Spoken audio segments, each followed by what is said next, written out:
దివ్యవాణి ప్రేక్షకులందరికీ దివ్యవాక్కు అనే ఈ కార్యక్రమం తరపున శుభాభివందనములు ఆహ్వానము తెలుపుకుంటున్నాను.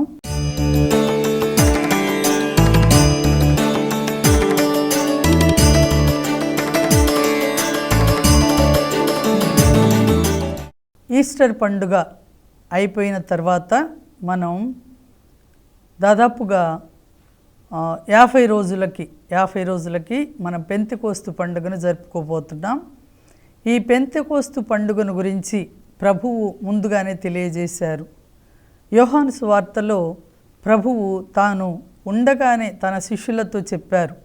14వ అధ్యాయం 16వ వచనంలో చూస్తే అక్కడ, నేను మిమ్మల్ని అనాథలుగా విడిచిపెట్టను, నేను తండ్రిని ప్రార్థిస్తాను, మీతో ఉండడానికి ఆయన మీకు ఒక ఆదరణకర్తను పంపిస్తారు అని చెప్పారు. ఆదరణకర్త వచ్చినప్పుడు ఆయన సత్య స్వరూపియగు ఆత్మ, ఆ లోకము ఆయనను ఎరుగదు అని చెప్పారు. కాబట్టి మరి 14వ అధ్యాయం 18వ వచనంలో నేను మిమ్మల్ని అనాథలుగా విడిచిపెట్టను అని చెప్పారు.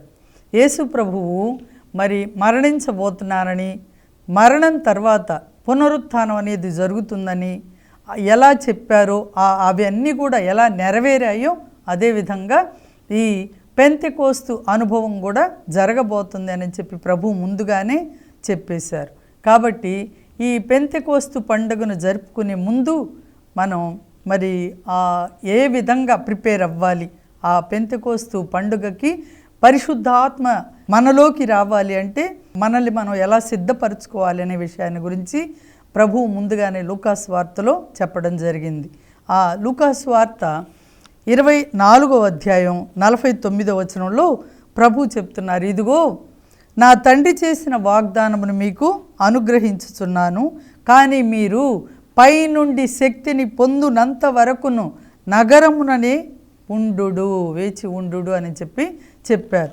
అంటే పైనుండి శక్తిని పొందుకోవాలి అంటే మరి నగరములోనే వేచి ఉండి ఎల్లప్పుడూ నిరంతరము ప్రార్థన చేయమని చెప్పినట్లుగా మనం చూస్తున్నాం. కాబట్టి మరి పెంతెకోస్తు అనుభవం మనం కూడా పొందుకోవాలి అని అంటే ఏ విధంగా మనల్ని మనం సిద్ధపరచుకోవాలి అనే ఈరోజు ఆ ధ్యాన అంశాన్ని మనం ధ్యానించుకుందాం.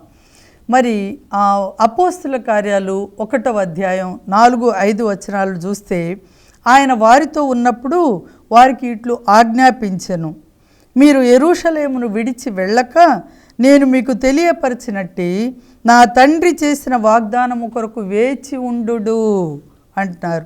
ఏలయనా యోహాను నీటితో బాప్తిస్మమును ఇచ్చిన కానీ కొన్ని దినములలో మీరు పవిత్ర ఆత్మ చేత జ్ఞానస్నానమును పొందెదరు అని చెప్పారంటే, యేసు ప్రభు వెళ్ళిన తర్వాత కొన్ని దినముల తర్వాత, అంటే మోక్షారోహణం అయిన తర్వాత మరి కొన్ని దినాలకి పెంతెకోస్తు పండుగ వస్తుంది. ఆ రోజు మరి తప్పనిసరిగా మరి కేవలం నీటితో బాప్తిస్మము కాదు కానీ పరిశుద్ధాత్మతో బాప్తిస్మం పొందుకోవాలి అని ప్రభువు తన శిష్యులకి చెప్పినట్లుగా మనం చూస్తున్నాం.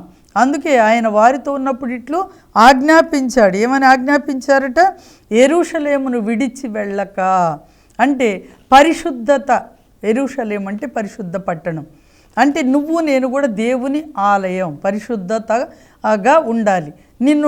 నన్ను నేను పరిశుద్ధపరచుకొని సిద్ధపాటు చేసుకొని గనక ఉంటే పరిశుద్ధతలో ఉండాలి అని ప్రభు హెచ్చరిస్తున్నారు. యెరూషలేమును విడిచి వెళ్ళొద్దు. మనం లూకాసు వార్తలో చూస్తాం, ఒకడు మరి యెరూషలేము నుండి యెరికోకు ప్రయాణమై వెళుతూ ఉంటే మార్గ మధ్యంలో దొంగలు అతనిని కొట్టి మరి గాయపరిచినట్లుగా, మరి అతడు పడిపోయినట్లుగా మనం చూస్తున్నాం గుడ్ సమరిటన్ ఉపమానంలో. అయితే మరి యెరూషలేమును విడిచి వెళ్ళొద్దు అని అంటున్నారు. అంటే యెరూషలేమును విడిచి అతను యెరికోకు వెళ్తున్నాడు. యెరికోలో ఈత చెట్లు గల పట్టణం అంటారు యెరికో అంటే.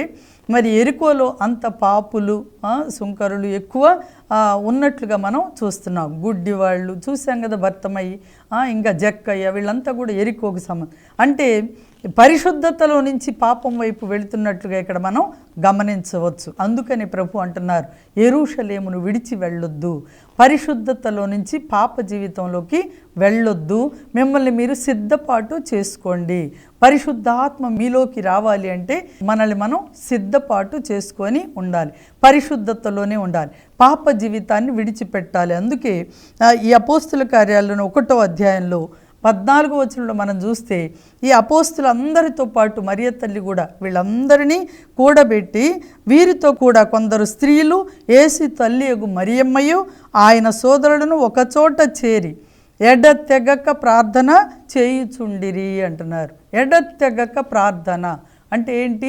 పరిశుద్ధత నుండి అతి పరిశుద్ధతలోనికి వెళ్ళాలి. సిద్ధపాటులోకి వెళ్ళినప్పుడు ఆ పెంతెకోస్తుకి మనం సరి అయిన రీతిలో సిద్ధపాటు కలిగి ఉన్నప్పుడు తప్పనిసరిగా ప్రభువు తన పరిశుద్ధాత్మతో మనల్నందరినీ కూడా అభిషేకిస్తారు అనేది మనం గ్రహించవలసిన విషయం అన్నమాట. చూడండి, ఇక్కడ అపోస్తుల కార్యాలు 1వ అధ్యాయం 15వ వచనంలో ఆ దినములలో రమారమి 120 మంది విశ్వాసులు ఒకచోట సమావేశమైరి అప్పుడు పేతురు లేచి ఇట్లా అన్నారు. పేతురు లేచి మాట్లాడినట్లుగా ఇక్కడ మనం చూస్తున్నాం. 120 మంది సమావేశమై ఉన్నట్లుగా చూస్తున్నాం. మరియ తల్లి, అపోస్తులందరూ, తర్వాత సహోదరులు, అంతేకాకుండా ఇంకా కొంతమంది 120 మంది అక్కడ సమావేశమై ప్రార్థన చేస్తున్నట్లుగా మనం అక్కడ చూస్తున్నాం. మరి ఇక్కడ పరిశుద్ధాత్మను ప్రభు పంపిస్తానన్నారు. పరిశుద్ధాత్మ కోసం మీరు నగరంలోనే పరిశుద్ధతలోనే ఉండి ప్రార్థన చేయండి అని చెప్పారు. మనం కొరింథీయులకు రాసిన మొదటి లేఖ 3వ అధ్యాయం 16వ వచనం, అలాగే 6వ అధ్యాయం 18 నుండి 20 వరకు వచనాలు చూస్తే మీరు దేవుని ఆలయమనియు పరిశుద్ధాత్మకు నివాసమని మీకు తెలుసు కదా అని అంటున్నారు. దేవుని ఆలయాన్ని ఎవరైనా ధ్వంసం చేస్తే దేవుడు వాళ్ళని ధ్వంసం చేస్తారు అని చెప్పారంటే మనం పరిశుద్ధతలోనే ఉండాలి. దేవుని ఆలయం అంటే పరిశుద్ధంగా ఉండాలి. ఆలయంలో చెడ్డ పనులు చేయం, చెడ్డ మాటలు మన ఆలయంలో నుంచి మాట్లాడం కదా. అదేవిధంగా మనం దేవుని ఆలయం కాబట్టి మనలో నుండి చెడ్డ అనేది బయటికి రాకూడదు. లోపల హృదయంలో కూడా చెడు అనేది ఉండకూడదు. తగిన రీతిగా మనల్ని మనం సిద్ధపాటు చేసుకోవాలి.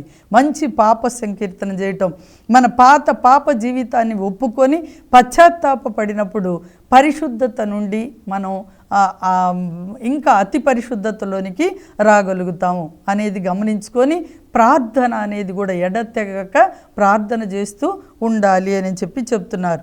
అలాగే ఇక్కడ మనం చూస్తే కనుక దేవుడు స్వయంగా మరి ఈ పెంతెకోస్తు పండుగ మరి పాత నిబంధన గ్రంథంలో కూడా పాటించమని చెప్పినట్లుగా మనం చూస్తాం. లేవీకాండంలో 23వ అధ్యాయంలో కొన్ని పండుగలను పాటించాలి తప్పనిసరిగా అని చెప్పి ప్రభువే యావే దేవుడే వాళ్ళకి ఆజ్ఞాపించారు. వాటిల్లో 23వ అధ్యాయంలో చాలా పండుగలు, దాదాపుగా 7 పండుగలు ఉన్నట్లుగా మనం చూస్తాం. కానీ 3 పండుగలు మాత్రం తప్పనిసరిగా ఇజ్రాయేలు ప్రజలలో పురుషులు మరి ముఖ్యంగా ఆ 3 పండుగలకి తప్పనిసరిగా యెరూషలేముకి వెళ్ళాలి, ఆ పండుగలు ఆచరించాలి అని చెప్పి మనం ఆ ద్వితీయోపదేశకాండం 16వ అధ్యాయం 16 నుంచి వచనాలలో కూడా చూస్తాం. ఇక్కడ ఈ లేవీకాండంలో చెప్పిన పండుగల్లో మొదటిది విశ్రాంతి దినాన్ని పాటించాలని, రెండవదేమో పాస్కా పొంగని రొట్టెలు పండుగ పాటించాలని చెప్పారు. తర్వాత మూడవదిగా తొలి వెన్నుల పండుగ. తొలి వెన్నుల పండుగ అంటే ప్రథమ ఫలాల పండుగ అని చెప్పి అంటారు. ఈ తొలి వెన్నుల పండుగ 23వ అధ్యాయం 9 నుంచి వచనాలు 14వ వచనం వరకు చూస్తే అక్కడ తొలి వెన్నుల పండుగ పాటించాలి అని చెప్పారు. తొలి వెన్నులు అంటే ప్రథమ ఫలాలు సమర్పించాలి. ప్రథమ ఫలంగా సమర్పించబడిన తర్వాత 7 వారాలు లెక్క పెట్టుకోండి. 7 వారాలు అయిపోయిన తర్వాత 50వ రోజున మరి వారముల పండుగ అనేది వస్తుంది అని చెప్పారు. ప్రథమ ఫలాల పండుగ అనేది మరి జరుపుకున్న తర్వాత మనకి ఇప్పుడు నూతన నిబంధనలోకి వచ్చేసరికి కొరింథీయులకు రాసిన మొదటి లేఖ 15వ అధ్యాయంలో 23వ వచనంలో పౌలు గారు చెప్తున్నారు. ఏమనంటే ప్రథమ ఫలము క్రీస్తే, ఆ తర్వాత మిగిలిన వాళ్ళంతా కూడా మరి ప్రథమ ఫలాలుగా లేపబడతారు, పునరుత్థానం అవుతారు అని. కాబట్టి ప్రథమ ఫలము ఇక్కడ సమర్పించబడినది క్రీస్తు అన్నమాట. యేసు ప్రభువు తాను మరి ప్రథమ ఫలంగా సమర్పించుకున్నారు కనుక ఆ తర్వాత 50 రోజులకి 7 వారాల తర్వాత 50వ రోజున ఈ పెంతెకోస్తు పండుగ, వారముల పండుగ మరి అందరూ కూడా సెలబ్రేట్ చేసుకోమని చెప్పి ఇక్కడ చెప్తున్నారు. తర్వాత మరి ఈ 50వ రోజు పెంతెకోస్తు పండుగ ప్రథమ ఫలం యేసు ప్రభువే తనను తానే మిగతా అన్ని బలులు, విశ్రాంతి దినం, అలాగే మరి పాస్కా పొంగని రొట్టెల పండుగ, తర్వాత మరి తొలి వెన్నుల పండుగ, అన్నింటినీ కూడా అన్ని బలులు కూడా యేసుక్రీస్తు శిలువ బలి యాగం ద్వారా మనకి పరిపూర్ణం చేశారు. కాబట్టి ఆ బలులన్నింటినీ కూడా ఆయనే పరిపూర్తి చేశారు. కాబట్టి ఆ ప్రథమ ఫలంగా ఆయన తనను తాను సమర్పించుకొని మనందరి తరపున బలియాగం అయ్యారు. కాబట్టి మనం ఈరోజు ఆ బలులు సమర్పించనక్కరలేదు. కానీ ప్రభువు చెప్పిన ఆజ్ఞ ప్రకారం నేను వెళ్ళిన తర్వాత మీకోసం ఒక ఆదరణకర్తను పంపిస్తాను. ఆయన వచ్చినప్పుడు ఏం చేస్తారట? 16వ అధ్యాయం, యోహాను సువార్త 16వ అధ్యాయంలో 8వ వచనంలో చెప్తున్నారు, ఆయన వచ్చినప్పుడు మీకు పాపమును గురించియో నీతిని గురించియో తీర్పును గురించియో ఒప్పింపజేయును అని చెప్పారు. పాపమును గురించి ఒప్పింపజేస్తారు. పరిశుద్ధాత్మ దేవుని మరి మనం పొందుకోవాలి అంటే, అంతేకాకుండా పొందుకున్న తర్వాత కూడా ఆయన పరిశుద్ధాత్మ ఎప్పుడైతే మన లోపలికి వస్తారో, పరిశుద్ధాత్మ దేవుడు ఎవరిలో అయితే ఉంటారో వారిలో పాపం ఇంకా చేయడానికి వీలు లేదు, అవకాశం లేదు. ఇంకా నేను పరిశుద్ధాత్మను పొందుకున్నాను కానీ ఇంకా పాప జీవితంలో నేను కొనసాగుతున్నాను అంటే ఇంకా నీలో పరిశుద్ధాత్మ దేవుడు లేరు. మనం పాత నిబంధన గ్రంథంలో సంసోనును చూస్తున్నాం. సంసోను పుట్టుకతోనే అభిషేకంతో పుట్టిన వ్యక్తి. కానీ ఎప్పుడైతే శారీరక వ్యామోహాలకి, కామవాంఛలకి లొంగిపోయాడో, పాపంలోకి వెళ్ళిపోయాడో, అప్పుడు పరిశుద్ధాత్మ ఆయనను విడిచిపెట్టి వెళ్ళిపోయారు. అలాగే దావీదును చూస్తున్నాం. 2 సమూయేలు గ్రంథం 10వ అధ్యాయం 11వ అధ్యాయంలో ఆయన తప్పు చేసినప్పుడు పాపం అనేది ఆయనలోకి ఎప్పుడైతే ప్రవేశించిందో అప్పుడు పరిశుద్ధాత్మ దేవుడు వెళ్ళిపోయారు. పరిశుద్ధాత్మను దుఃఖ పెట్టకూడదు అని చెప్పారు ఎఫెసీ పత్రికలు. కాబట్టి విచారమున ముంచరాదు అని పరిశుద్ధాత్మ దేవుడు. అందుకే యోహాను సువార్తలో నికోదేముతో అంటారు, గాలి ఎటు నుండి ఎటు వీచునో ఎవరికి తెలియను అని. పరిశుద్ధాత్మ అనేది ఒక గాలి రూపంలో, శక్తి రూపంలో మనలోకి వస్తున్నారు. కానీ ఎప్పుడైతే మనం తప్పు, పాపం, పాత జీవితంలోకి వెళ్ళిపోతామో అప్పుడు పరిశుద్ధాత్మ దేవుడు వెళ్ళిపోతారు, మనలో ఉండరు. అందుకే దావీదు తన కీర్తన 51లో అంటాడు, నన్ను కడగండి, శుద్ధి చేయండి, నా పాపముల నుండి నన్ను శుద్ధి చేయండి అని చెప్పి, నాలో నుండి నీ పరిశుద్ధాత్మను తీసివేయవద్దు, నీ సన్నిధి నుండి నన్ను గెంటివేయొద్దు ప్రభువా అని చెప్పి బ్రతిమాలుకొని ప్రార్థన చేస్తుంటారు.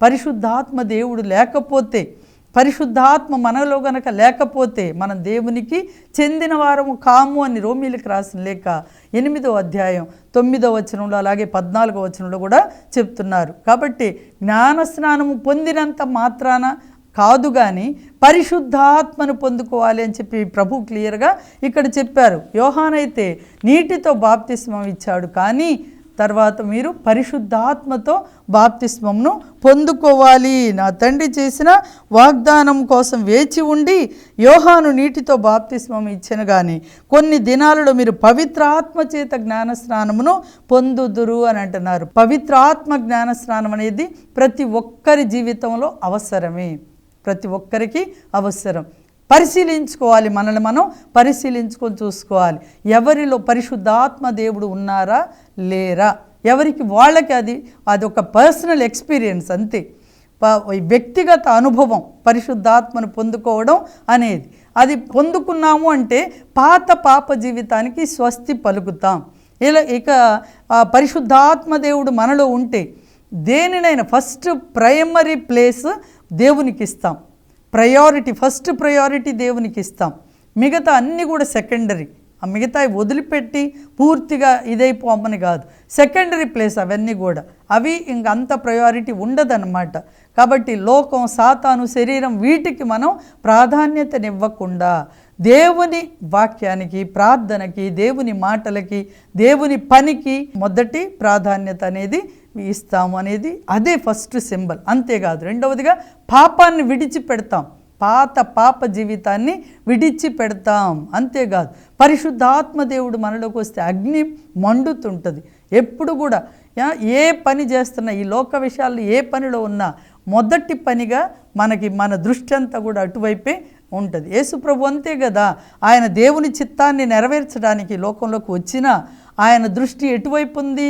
దేవుని వైపే. తండ్రి చిత్తం ఏంటో, తండ్రి ఏది నాకు చెప్పారో నెరవేర్చాలని, ఆయన చిత్తమైనదో అది చేయడానికి నేను ఇక్కడికి వచ్చా, కానీ నా సొంత పని చేయడానికి కాదు అని చెప్పి ప్రభు చెప్పినట్లుగా మనం ఇక్కడ చూస్తాం. కాబట్టి పరిశుద్ధాత్మను మనం పొందుకుంటే గనక, పరిశుద్ధాత్మ మీ పైకి వచ్చినప్పుడు మీరు శక్తిని పొందుదురు అని అపోస్తల కార్యాలు 1వ అధ్యాయంలో 8వ వచనంలో మనం చూస్తున్నాం. ఏమంటున్నారు అక్కడ?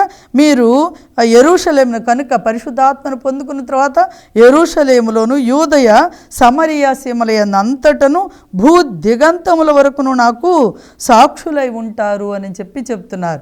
పరిశుద్ధాత్మను పొందుకున్న తర్వాత ఊరికనే ఉండలేరు, కూర్చోలేరు. అంటే మిగతా సంపాదనలో అవి ఇవి చేసుకోవటం కాదు, ధన వ్యామోహం అసలు ఉండకూడదండి. పాప జీవితంలోకి దారి తీసేది అది. ధనకాంక్ష సకల అనర్థాలకి మూలము అని చెప్పారు తిమోతికి రాసిన మొదటి లేఖ 6వ అధ్యాయం 10వ వచనంలో కదా. దాని వలన ఎంతోమంది నశించిపోతున్నారు, నాశనం అయిపోతున్నారు అనేది, అభిషేకాన్ని కోల్పోతున్నారు. అంతే కదా.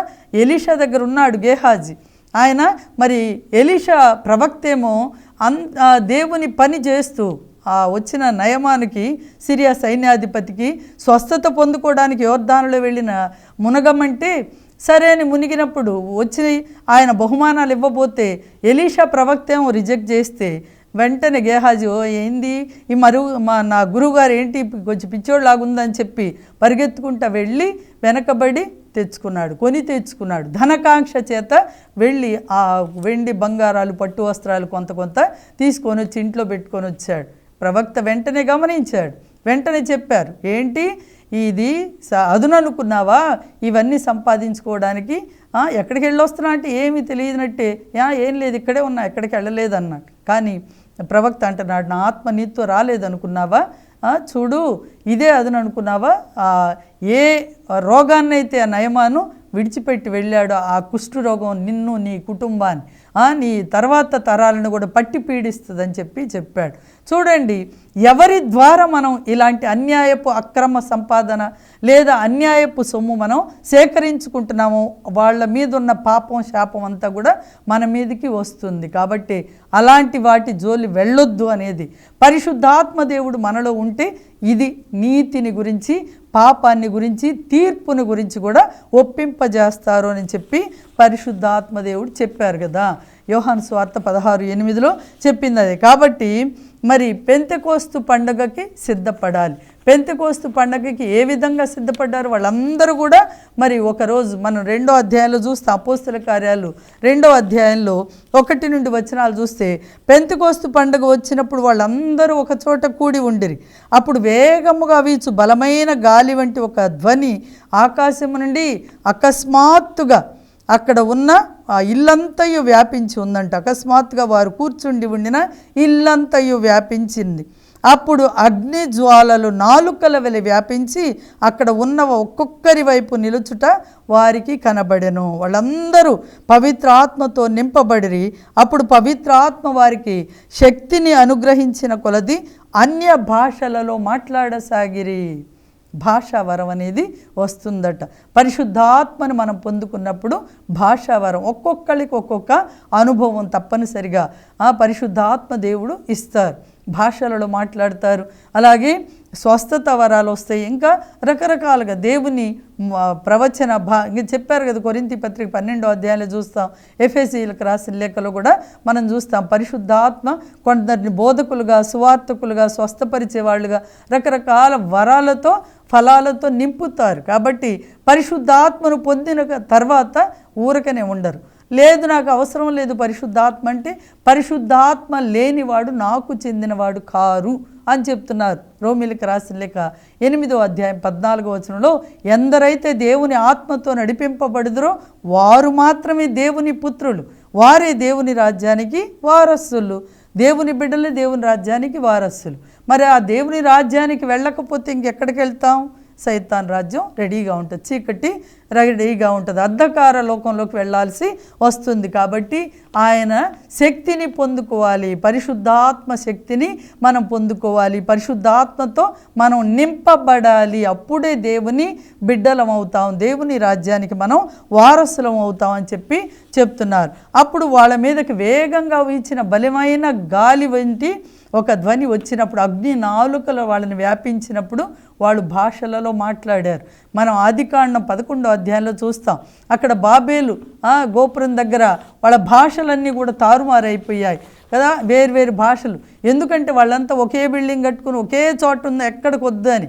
కానీ ప్రభు చెప్పారు 1వ అధ్యాయం ఆదికాండం 1:27-28, మీరు భూమి అంతటా విస్తరించండి, పెక్కు మంది బిడ్డలను కానీ భూమి అంతటా విస్తరించమంటే మేము ఒక చోటే ఉండిపోతాం అని అనుకున్నారు. కానీ దేవుని చిత్తం అది కాదు కనుక అది స్ప్రెడ్గా అవ్వాలని అక్కడ భాషలు కూడా తారుమారు అయిపోయాయి, కానీ ఈ భాషలు కాదు. కానీ ఇక్కడ పరిశుద్ధాత్మ వసగిన మరి ఆ భాషల చేత ఆ అపోస్తులందరూ మాట్లాడుతూ ఉంటే అక్కడ ఉన్న దాదాపుగా 17 దేశాల వాళ్ళు వాళ్ళ సొంత భాషలలో వాళ్ళు చెప్పే మాటలను విని అర్థం చేసుకున్నారంట. ఇదేమి సోద్యమో అనుకున్నారని చెప్తున్నారు. ఆ శబ్దం విని ప్రతి ఒక్కళ్ళు కూడా కదా, వారు విస్మయం ఉంది, ఆశ్చర్యంతో వీళ్ళు మాట్లాడుచున్న వీళ్ళంతా గలిలీయులు గారా, ఇదేమి వీరు మాట్లాడుతుంది మనమందరం మన సొంత భాషల్లో వినుచున్నామే అని వాళ్ళంతా కూడా ఆశ్చర్యపోయినట్లుగా మనం చూస్తున్నాం. ఇది విభ్రాంతి నుండి తబ్బిబ్బు పడుచు ఇదేమి చోద్యమో అని ఒకరితో ఒకరు చెప్పుకొనసాగిరి. కొందరు ఆ విశ్వాసులను గురించి ఏమనుకుంటున్నారు, తప్పదాగి ఉండారు. ఇంతే కదా, మన ఏ దృష్టితో చూస్తే ఎదుటి వాళ్ళని మనకు ఆ దృష్టితోనే వాళ్ళు కనిపిస్తుంటారు. కాబట్టి వాళ్ళు ఇంకా పరిశుద్ధాత్మను పొందుకున్న తర్వాత అపోస్తులు ఇంకా ఊరకనే కూర్చోలేదు, మూలన ఎక్కడ దాక్కోలేదు, కూర్చోలేదు. అక్కడ నుండి ఇంకా మొదలైంది. ఒక్క పేతురి చూడండి, 120 మందిగా ఉన్న వాళ్ళందరూ పరిశుద్ధాత్మను పొందుకున్న తర్వాత ఆ తర్వాత ఒక్క పేతురు ప్రసంగానికి దాదాపుగా 3,000 మంది మారిపోయారు. తర్వాత అపోస్తుల కార్యాలు 5వ అధ్యాయంలో 5,000 మంది పురుషుల సంఖ్య రమారమి 5,000 అయ్యాను అని అపోస్తుల కార్యాల్లో మనం చూస్తాం. అపోస్తుల కార్యాలు 5వ అధ్యాయం 14వ వచనంలో పురుషులు స్త్రీలు మరి ఎక్కువగా చేర్చబడిరి. ఇంకా 16వ అధ్యాయం 5వ వచనంలో క్రైస్తవ సంఘం దినాభివృద్ధి చెందింది. ఒక్క యోహాను ఒక్కడే యేసు ప్రభువు శిలువ దగ్గర నిలబడింది. ఆ తర్వాత 3 శిష్యులు మాత్రమే గెత్సెమనీలో ఆయనతో ఉన్నారు. పట్టుకున్న తర్వాత శ్రమలు పెట్టే ఎవ్వరు లేరు, శిలువ దగ్గర ఉంది యోహాను గారు ఒక్కళ్ళే ఉన్నారు. ఆ తర్వాత వాళ్ళంతా భయపడిపోయి గదిలో ఉన్నప్పుడు ప్రభువు దర్శనం ఇచ్చిన తర్వాత, పునరుత్థాన దర్శనం జరిగిన తర్వాత వీళ్ళందరూ కూడా మరి మరియ తల్లితో పాటు అపోస్తుల కార్యాలు 1:14లో అందరినీ కూడబిలిచి అందరూ కలిసి వెడతెగక ప్రార్థన, ప్రభువు చెప్పిన ఆజ్ఞ ప్రకారం ప్రార్థన చేసినప్పుడు పరిశుద్ధాత్మను పొందుకున్న తర్వాత ఆ 120 3,000 మంది అయ్యారు, 3,000 మంది, 5,000 మంది. దినదినము కూడా అభివృద్ధి అనేది, పరిశుద్ధాత్మ శక్తిని పొందుకున్న తర్వాత మనలో ఒక అభివృద్ధి అనేది జరుగుతుంది అనేది గుర్తుపెట్టుకోవాలి. అభివృద్ధి అనేది మనలో ఉండాలి. ఎప్పుడు ఆ జపాలు ఏ బైహాడ్ నేర్చుకున్నాయే వల్లెవేసి మెదలకుండా కూర్చోవటం కాదు. ఏ రోజుకు ఆ రోజు ఒక నూతనత్వం మనలో ఉండాలి. పరిశుద్ధాత్మ అంతే కదా, నూతనత్వమును కలుగజేయని పరిశుద్ధమును దేవునికి ప్రీతికరమైన సజీవ యాగాలుగా మీ శరీరాలను దేవునికి సమర్పించుకోండి, అప్పుడు ఆయన నూతనత్వాన్ని కలుగజేస్తారు అని రోమీలకు రాసిన లేఖ 12వ అధ్యాయంలో మనం చూస్తున్నాం. 12వ అధ్యాయం 1-2 వచనాలలో చూస్తాం కదా. అక్కడ మీరు ఈ లోకపు ప్రమాణములు అనుసరింపకుడు, దేవుని మీలో మానసికమైన మార్పు ద్వారా నూతనత్వమును కలుగజేయనండు, అప్పుడే మీరు దేవుని సంకల్పమును అనగా ఉత్తమమైనదియో ఆయనకు సమ్మతమైనదియో అయిన దానిని మీరు సంపూర్ణమైనదియో అగు దానిని తెలుసుకొనగలరు అని అంటున్నారు. కాబట్టి పరిశుద్ధాత్మ శక్తిని పొందుకున్న తర్వాత అపోస్తులందరూ కూడా చేసిన పని ఏంటంటే అలాగే కూర్చోలేదు. దేశ విదేశాలకు, యూదయ, సమరయ, యెరూషలేం, భూ దిగంతాల వరకు కూడా సాక్షులై మరి ప్రాణాలకు తెగించి పోరాడినట్లుగా మనం చూస్తున్నాం. అపోస్తల కార్యాలను 5వ అధ్యాయంలో పేతురు అంటాడు, మీకు భయపడాలా, దేవునికి భయపడాలా, దేవునికే భయపడతా, దేవుని పని చేయడానికి మేము సంకోచించమని చెప్పి ఏ పేతురైతే కనీసం ఆయన శిష్యుల్లో ఒకడా అని అంటేనే భయపడ్డాడు, చెప్పుకోవడానికి కూడా అవును అని చెప్పడానికి భయపడిపోయాడు. అదే పేతురు దేవాలయంలో నిలబడి ప్రాణాలకు తెగించి యేసే నిజమైన దేవుడు, నజరేయుడైన యేసు మెస్సయ్య, ఆయనని మీరు సిలువ వేశారని చెప్పి అందరి ముందు పరిచయులు, ధర్మశాస్త్ర బోధకుల ముందు ఆ దేవాలయంలో ప్రకటించాడు. తీసుకెళ్ళి బంధించి కొట్టినా ఏది చేసినా యేసు కొరకు మేము అవమానములు పొందా యోగ్యులమైతిమి అని చెప్పి వాళ్ళు సంతోషంతో ఆ సభలో నుంచి అక్కడి నుంచి వెళ్ళిపోయారు అని చెప్పి మనం అపోస్తుల కార్యాలు 5వ అధ్యాయంలో చూస్తాం. కాబట్టి ప్రాణాలకు తెగించి వాళ్ళు ఎందుకు అర్పించారు, సువార్తను ప్రకటించారు అంటే కేవలం పరిశుద్ధాత్మ శక్తి ద్వారా. అలాంటి పరిశుద్ధాత్మ శక్తి, పరిశుద్ధాత్మ అనుభవం మనం కూడా ప్రతి ఒక్కరం పొందుకున్నప్పుడు ఈ మిగతా ఈ లోక సంబంధమైన విషయాలకి, మనుషులకు కానీ దేనికి కూడా మనం భయపడాల్సిన పని ఉండదు. దేనిని కూడా లోభించరు, దేనికోసం కూడా ఆశపడి దేవుని ఆయనకే మాత్రమే ప్రథమ స్థానాన్ని ఇస్తాం మిగతా అన్ని విషయాల్లో కూడా. అందుకే పౌలు గారు అంటారు, ఇది లోకం అంతటి నేను చెత్తగా మురికిగా భావిస్తున్నానని. అట్లా మరి పరిశుద్ధాత్మ శక్తిని పొందుకున్న తర్వాత ఆ పౌలు కూడా అంతే కదా, సౌలు నుండి పౌలుగా మారిన తర్వాతే ఆయన దేవుని అనుభవాన్ని పొందుకున్న తర్వాత ఈ మాట అనగలిగాడు. కాబట్టి నీలో నాలో పరిశుద్ధాత్మ దేవుడు వసిస్తున్నారా? ఒక్కసారి మనల్ని మనం పరిశీలించుకొని ఇంకా పరిశుద్ధాత్మ అనుభవం గనక పొందకపోతే, తిరిగి జన్మించిన అనుభవం మనం పొందకపోతే ఎడతెగక ప్రార్థన చేసి ఆ అనుభవంలోకి రావడానికి ప్రయత్నం చేద్దాం. ప్రార్థన చేసుకుందాం. ప్రభు ఈ వాక్య సందేశమును మనందరి హృదయాలలో నూరంతలుగా ఫలింపజేయుదురుగాక. ఆమేన్, ఆమేన్. పరిశుద్ధ ప్రేమామయుడైన తండ్రి, నాయన నీ పరిశుద్ధాత్మ శక్తిని మాకు ప్రసాదించమని ప్రార్థిస్తున్నాను. నాయన నీ ఆత్మ లేనివాడు, పరిశుద్ధాత్మ లేనివాడు నీకు చెందినవాడు కాదు అని మరి నీ వాక్యం సెలవిస్తూ ఉండగా తండ్రి, నాయన నీ వాక్యానుసారంగా ప్రభువా నాయన మేమంతా కూడా పరిశుద్ధాత్మ శక్తితో నింపబడేలాగా సహాయం చేయమని మీరు చెప్పారు కదా ప్రభువా. నేను మిమ్మల్ని అనాథలుగా విడిచిపెట్టను, మీకోసం ఆదరణకర్తను పంపిస్తానన్నావు కదా తండ్రి. ఆదరణకర్తను మాకు ప్రసాదించమని ఎల్లప్పుడూ మాతోనే ఉండి ప్రభువా మమ్మల్ని నడిపించేలాగా సహాయం చేయమని, మా బోధకుడుగా, మా నాయకుడుగా, మా నావికుడుగా మాతో ఉండి, మా స్నేహితుడిగా ఉండి మమ్మల్ని నడిపించమని యేసుక్రీస్తు శక్తిగల నామములు మరియ తల్లి సకల పునీతులు ప్రార్థనల ద్వారా వేడుకొని పొందుకుంటున్నాము తండ్రి. ఆమేన్, ఆమేన్.